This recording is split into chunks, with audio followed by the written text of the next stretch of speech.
கர்த்தருக்குள் பிரியமானவர்களே, உங்கள் யாவரையும் ஆண்டவராகிய இயேசு கிறிஸ்துவின் நாமத்தினால் வாழ்த்தி வரவேற்கிறேன். இன்றைக்கு அநேக ஜனங்கள் மனிதனுடைய கண்களுக்கு முன்பாக மனிதனுக்கு தெரியாமல் பாவங்களை செய்து மறைக்கிறார்கள். ஆனால் இவர்களுக்கு தெரிவதில்லை, நாங்கள் யாருக்குமே தெரியாமல் செய்த பாவம் மறைக்கப்பட்டு விடும் என்று சொல்லி நினைக்கிறார்கள். ஆனால் ஆண்டவருடைய கண்களுக்கு மறைவாக இவர்கள் செய்த பாவங்கள் எதுவுமே மறைக்கப்படுவதில்லை. அவர் எல்லாவற்றையும் பார்த்து கொண்டுதான் இருக்கிறார். இதிலும் இன்னும் சிலர் நன்மை செய்கிறார்கள்.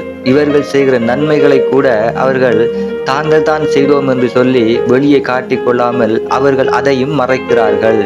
அப்ப நீங்க நன்மையோ தீமையோ, நீங்க எந்த ஒரு காரியம் மறைபொருளாக, அதாவது அந்தரங்கமாக நீங்கள் செய்வீர்களாக இருந்தால் நிச்சயமாக அந்த காரியத்தை ஆண்டவர் வெளியரங்கமாக மாற்றி விடுவார். அப்ப நீங்க நன்மை செய்தாலும் சரி, தீமை செய்தாலும் சரி, நீங்கள் மறைமுகமாக செய்கிற காரியங்கள் எல்லாவற்றையுமே ஆண்டவர் வெளிக்கொண்டு வந்து விடுவார். அவர் அந்த திரையிலே போடுவது போல அதுக்கு படம் போட்டு காட்டி விடுவார்.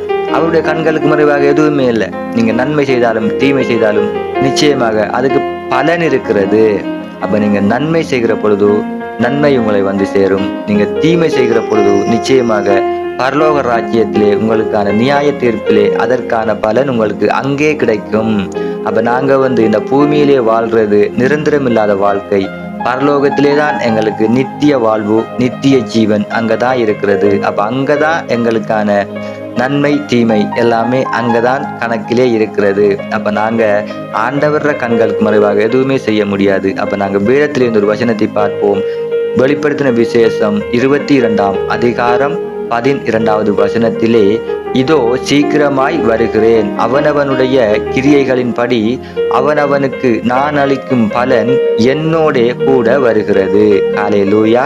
அப்ப ஆண்டவராகிய இயேசு கிறிஸ்து சொல்றார், நீங்க நன்மை செய்தாலும் சரி, தீமை செய்தாலும் சரி, உங்களுக்கான பலன் எனக்கிட்ட தான் இருக்குது. அது என்னோட தான் வருகிறது. கூடிய சீக்கிரமாக அதற்கான பலனை நீங்கள் அனுபவிப்பீர்கள் என்று சொல்கிறார். அப்ப நாங்க நிச்சயமாக கூடிய அளவுக்கு நாங்கள் இந்த தீமை செய்யாமல், மற்றவர்களுக்கு தீமை செய்யாமல், பாவம் செய்யாமல் நன்மை செய்ய நாடுங்கள். நீங்கள் நன்மை செய்கிற பொழுது நிச்சயமாக நீங்க நன்மையை சுதந்திரித்துக் கொள்வீர்கள். நீங்கள் தீமை செய்கிற பொழுது அதற்கான பலனை நீங்கள் அனுபவித்தே ஆகுவீர்கள் அந்த நியாய தீர்ப்பு நாளிலே. அப்ப நாங்கள் ஆண்டவருக்கு பயப்பட வேண்டும். நாங்கள் மனிதனுக்கு தெரியாமல் மறைக்கிறோம், சில காரியங்களை பாவம் செய்கிறோம், தீமை செய்கிறோம், அதை மறைக்கிறோம். ஆனா ஆண்டவர் அதை பார்த்து கொண்டு தான் இருக்கிறார். நீங்க என்னென்ன காரியம் செய்றீங்க, நல்லது செய்றீங்களா, தீயது செய்றீங்களா, எது செஞ்சாலும் எல்லாத்துக்குமே பதில் இருக்குது. நாங்க ஆண்டவருக்கு பயந்து வாழ வேண்டும். நன்மை செய்யுங்க. கர்த்தர் நல்லவர், அவர் கிருபை என்றும் உள்ளது. ஆமேன். கர்த்தர் உங்களை ஆசீர்வதிப்பார்.